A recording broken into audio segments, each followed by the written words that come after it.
Hi everyone, and welcome to another Bass Singer First Time Reaction and Analysis. My name is Peter Barber. I am primarily a professional opera singer, music producer, and of course, a bass vocalist. And today we get to react to and analyze the king of the basses right now. That's Geoff Castellucci and his new cover of Ghost Riders in the Sky. This is originally by Stan Jones. I think it was written in 1948, and I think it was probably popularized mostly by Johnny Cash. It's a fantastic song. It's a cowboy anthem. I think it's a great song for Geoff to tackle and will be well suited to his low bass voice. Guys, please like the video. Please subscribe to the channel. Hit the bell for notifications. And if I'm adding a lot of value to your musical listening experience, please consider donating to my Patreon for as little as $1 a month. And one little other plug I'd like to add that I haven't done in a long time. I do have merchandise. This is my official logo.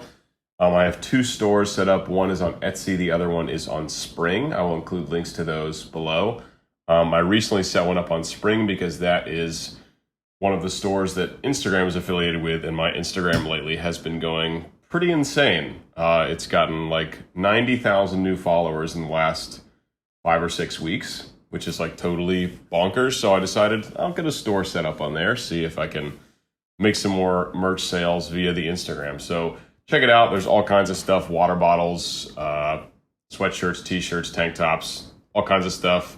Depending on if you go to Spring or Etsy, there's different products available just based on the templates they had.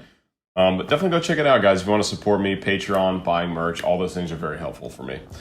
And without further ado, let's check out Geoff's new cover.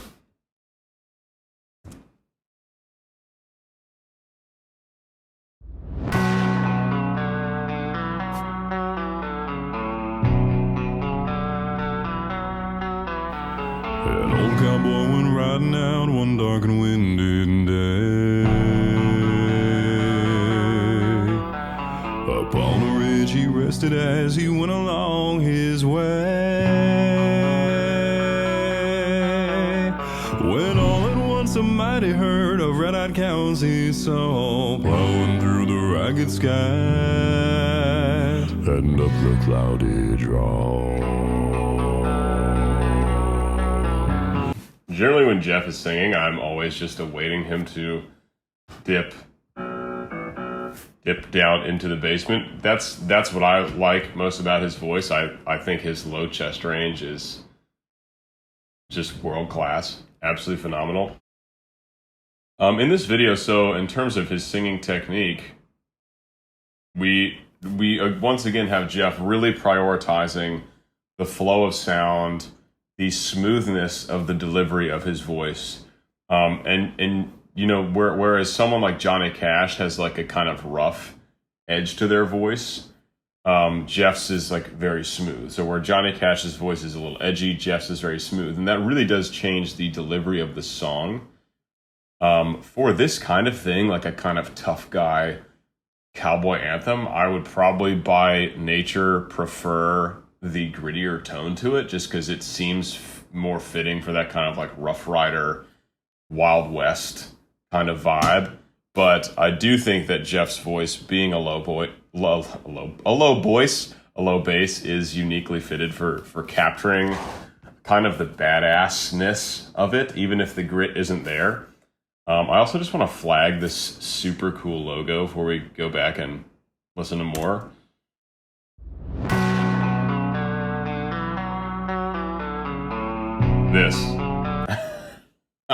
This is epic. Like, this is like, Geoff, if you're watching this, definitely slap this on a t-shirt and you'll have your first customer. Very cool. And instrumentally, starting off very simple. It's the right way to do it. I talk about contrast a lot and being able to build a song out towards a climactic finish, and you don't want to start out with a big wall of sound or you have nowhere to go. So very simple. We've got one guitar and some background effects, a little bit of percussive instruments as well, and then solo voice. So we're starting off very simple. But let's just go ahead and listen to this full intro again with those thoughts in mind, and I'll stop if anything else comes up. An old cowboy went riding out one dark and windy day.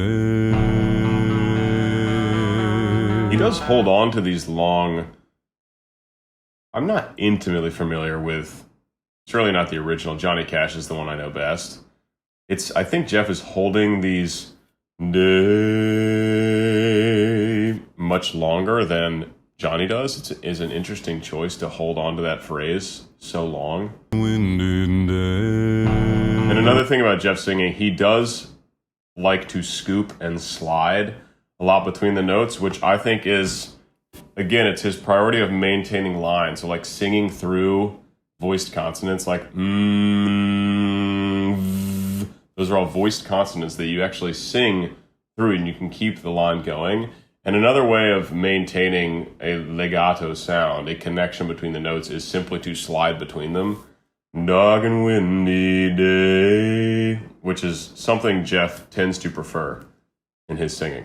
Old cowboy went riding out one dark and windy day. Upon a ridge he rested as he went along his way. When all at once a mighty herd of red-eyed cows he saw plowing through the ragged sky. So even when he goes plowing through the raggeds, even when he gets plowing, so down to a G2, even when he gets down just like, not even in low bass range, but towards bass range, you're like, whoa!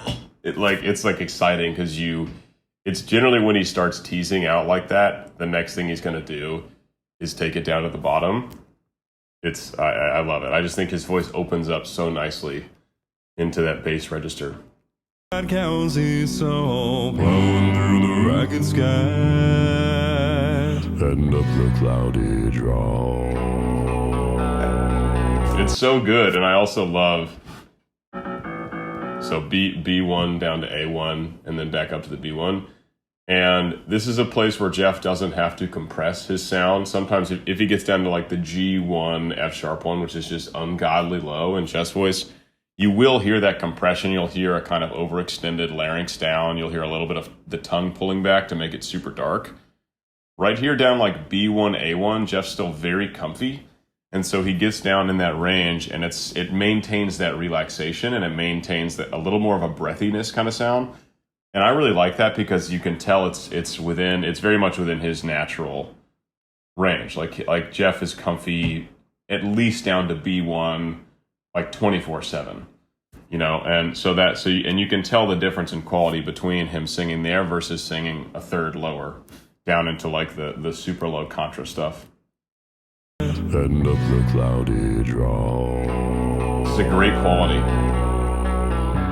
Their brains were still on fire. Here we go. And their hooves were made of steel. Their horns were black and shiny, and their hot breath he could feel. A bolt of fear went through him as they thundered through the sky, for he saw the riders coming hard, and he heard their mournful cry. I like that he changed that cadence. So the first one he goes, and this next one he goes, something like that. He goes up instead of down there. So we've got 4 ghostly Geoffs now joining the party. Very much in Geoff fashion and how he likes to do these arrangements is when these extra voices first come in, generally always on an or an oo, because those are very low intensity vowel choices to do. It's not like ah or anything like that. It's like they're very subtle and they blend super well, which is another really important thing. So you don't really get any interference between what's happening in the background voices and what's happening in the solo voice if you're choosing an or an oo or another voiced consonant. So it's a good choice arrangement wise, and again, it gives a place for the background vocals to go. If you start out with a big bright ah, it's like, okay, you've already used all the fuel that your background voices can offer. So let's just go back 10 or 15 seconds just to kind of pay attention to what our ghost Geoffs are doing versus our live Geoff. Through the sky, for he saw the riders coming hard, and he heard their mournful cry. So just B1, C sharp 2 and back.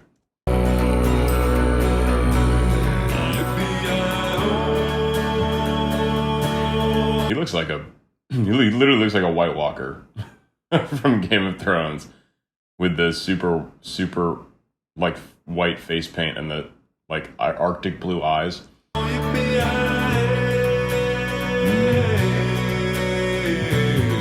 Ghost Riders in the sky. Again, down to A1s there in chest. All right, and again we have Geoff in all his arrangements loves putting drive and forward motion into the songs. The first piece I ever reviewed that he did was Misty Mountains, and his version notoriously has a little bit more forward momentum to the arrangement. I think he did the same thing with House of the Rising Sun and God Rest You Merry Gentlemen. He likes having drive and forward motion in his arrangements, and I think it's a good, reliable way for him to make it his own compared to the original versions. So I pretty much always think it's a good choice and sounds good, and he has once again done it here. So we really get this like driving kick where that's not in the original, but it really turns it into like a Geoff Castellucci special. Riders in the sky.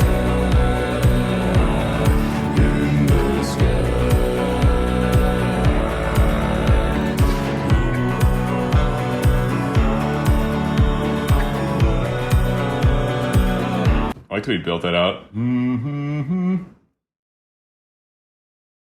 you could see it too visually. They did a nice job highlighting. The video editing editor did a nice job highlighting who came in when, and it made it easy to see that those harmonies came in stacked and they didn't just come in all at once. Here,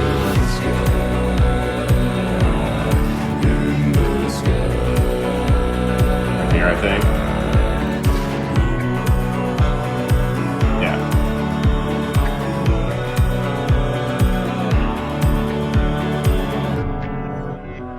Their faces gaunt, their eyes were blurred, their shirts all soaked with sweat.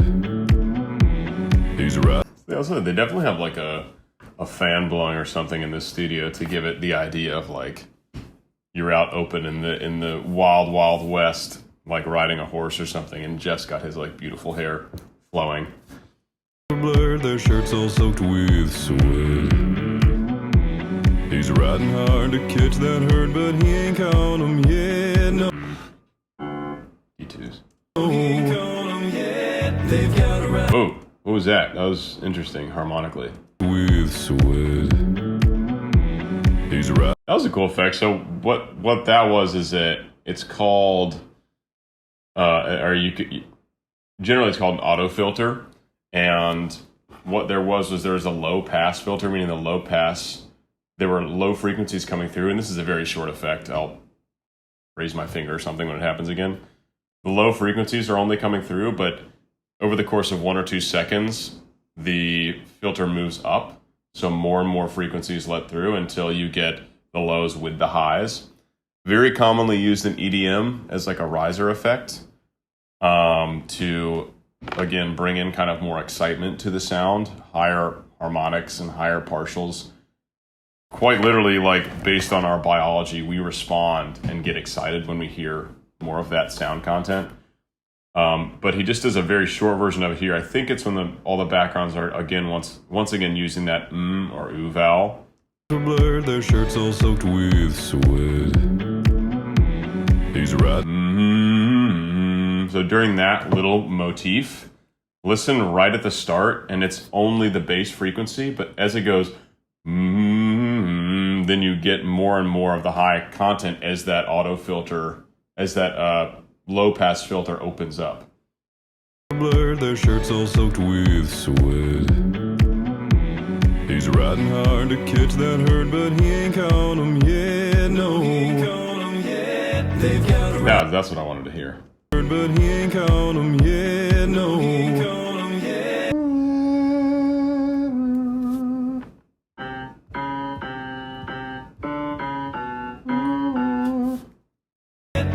It's that hurt, but he ain't caught 'em yet, no.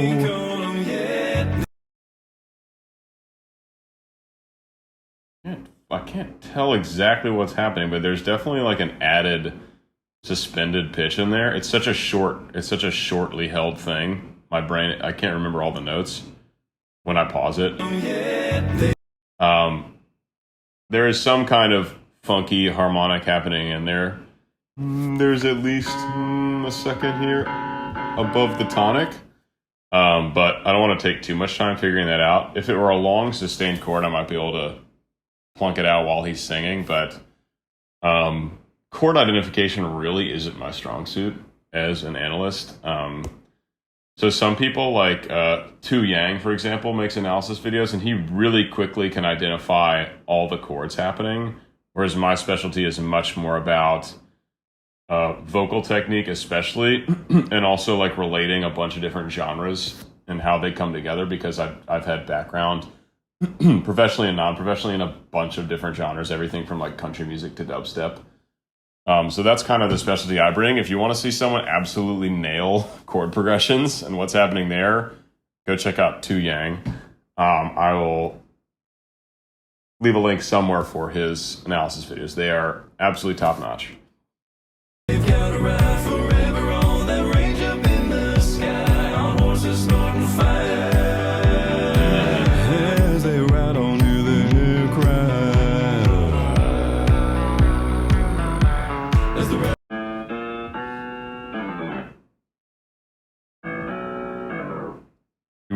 It's hard to tell when the like how low the pitch goes in these slides, but let's see if we can get a bearing here. cry. As they ride on to their There's like a little riff in there. horses snorting fire. As they ride on to their cry.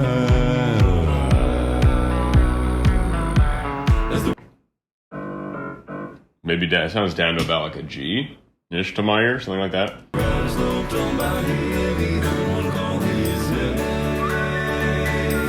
If you want to save your soul from hell, right now,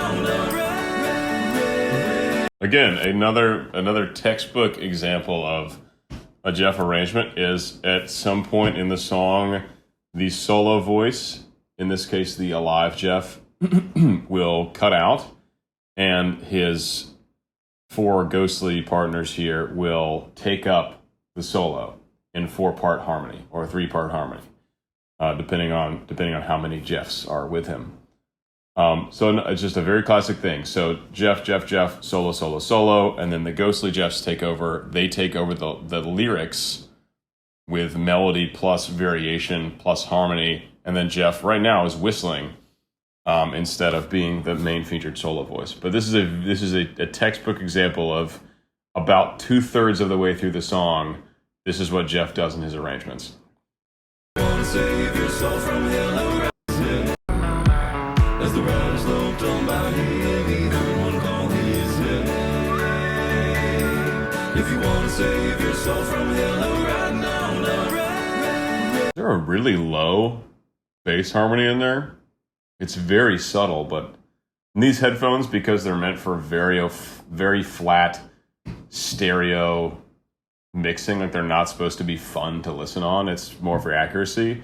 There's very low bass response compared to like Apple headphones or Beats by Dre or something. Very low bass response, so sometimes it's really tough to hear a bass line at all if it's subtle, but I think there's a very low bass harmony happening in these background voices. Shirts all soaked with sweat.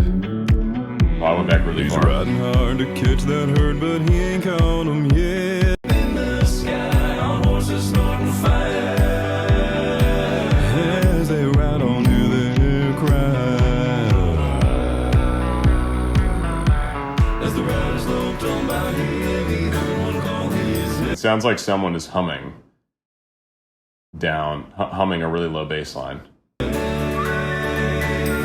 If you want to save your soul from hell, I think there is. Then cowboy, change your ways today, or with us you will ride, trying to catch the devil's herd. So this is a great example of when he switches from his very comfortable low chest range to the kind of extra bassy, the best way to put it. It's not,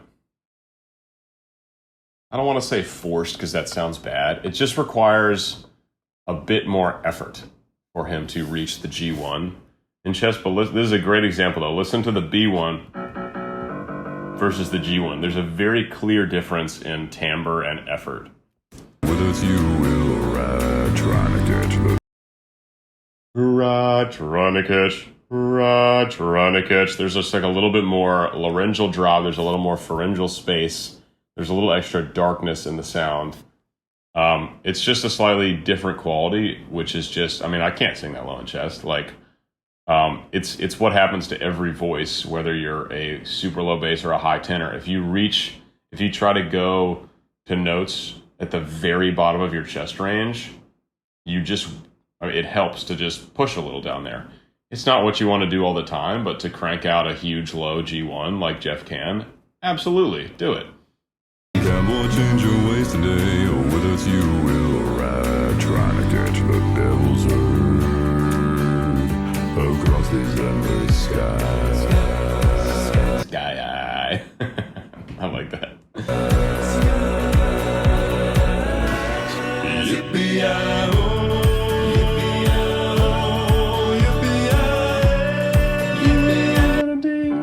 Yeah, D4. I love electronic music. I have a very extensive background in electronic music, so I mean, it's probably why his Misty Mountains is my favorite version of that song, is because I love the drive, I love forward momentum, and it's just like, it just keeps it moving. It's awesome, and I really like how it feels in this song as well. Yippee-yi-oh.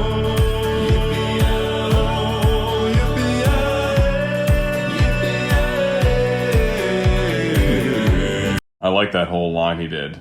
He goes up and then comes all the way back down.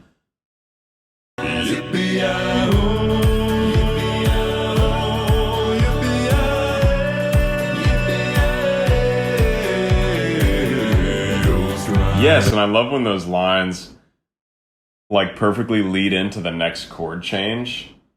Let me see what he did here.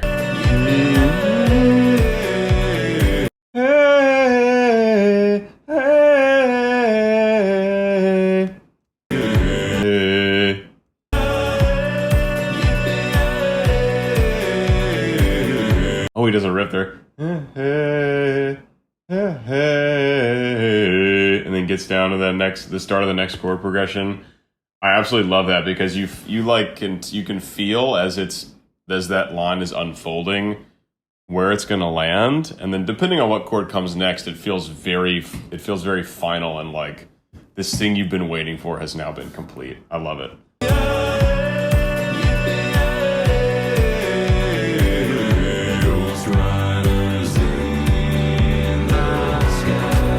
Hell yeah.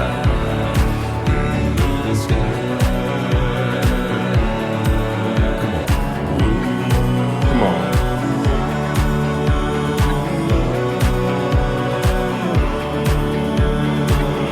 Ghost riders in the sky.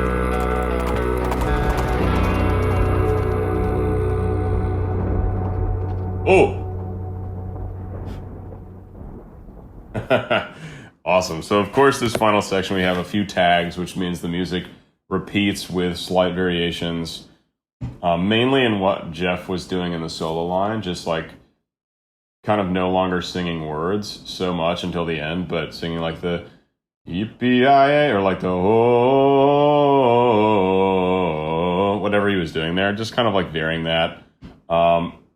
It's kind of formulaic to, I mean, the original does the same thing in a lot of music, to repeat the last chorus twice. So it's a very standard thing. And I believe I I can't speak to the original. I'm 99% sure the Johnny Cash version does the same thing. Other than that, this is kind of the climax of the song. So like I said earlier, you can pay attention to the vowels being sung by these background Geoffs and how they are so radically different from where they started on and ooh. They've really opened it up to create more sound and create a totally different atmosphere and vibe. We even have like storms happening, like lightning and everything happening in the background as well. So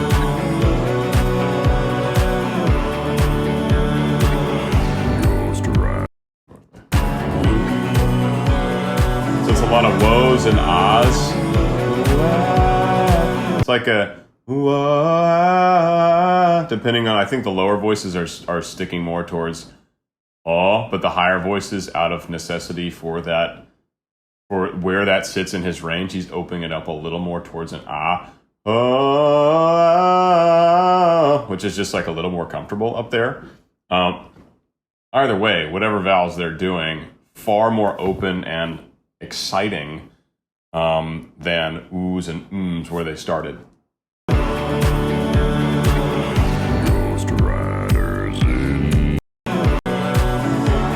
Come on.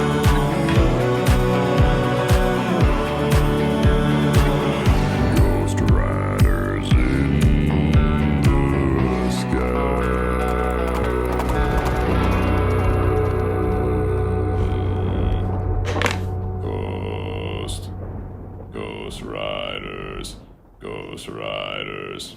Just so freakishly loud. I might have, on some unrecorded morning after an absolutely insane night out, gotten down to a G1. The lowest I've recorded is this G sharp one. But like, if someone was writing an arrangement for me, I would say definitely don't put a G1 in there, because there is a like 0.001% chance I'll actually be able to record that in time, short of like actually causing vocal damage to myself. So I've said it before in this video. I say it all the time. I love Geoff's low chest range. I think it's phenomenal. Okay, guys, so that was Ghost Riders in the Sky, the low bass singer cover by the king of basses, Geoff Castellucci. I was looking forward to checking this one out, having known the original, or knowing the Johnny Cash version pretty well. Loving that. I love a cowboy anthem. Dad's side's from Texas, mom's side's from Tennessee. I was born and raised in Virginia, so the country cowboy is in me. All right. So that was really great. It was a pretty, I mean, as far as Geoff arrangements go, it fit the mold that he has set before for himself that works so well.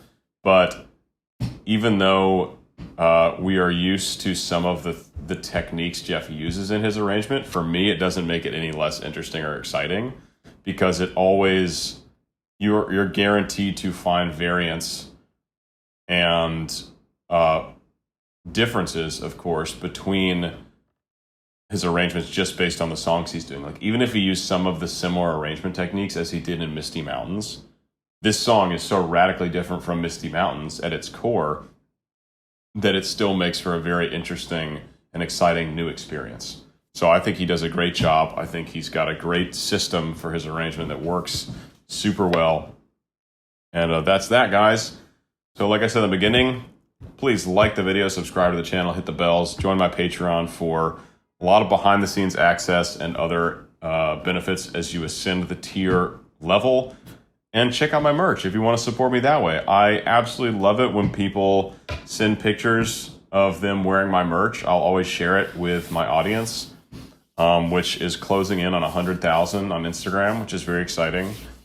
So check it out. I'll leave the links below to the Spring store and the Etsy store. And we're definitely out of video right now. So I will go ahead and sign off. All right. Bye, guys. Hope you enjoyed. Peace.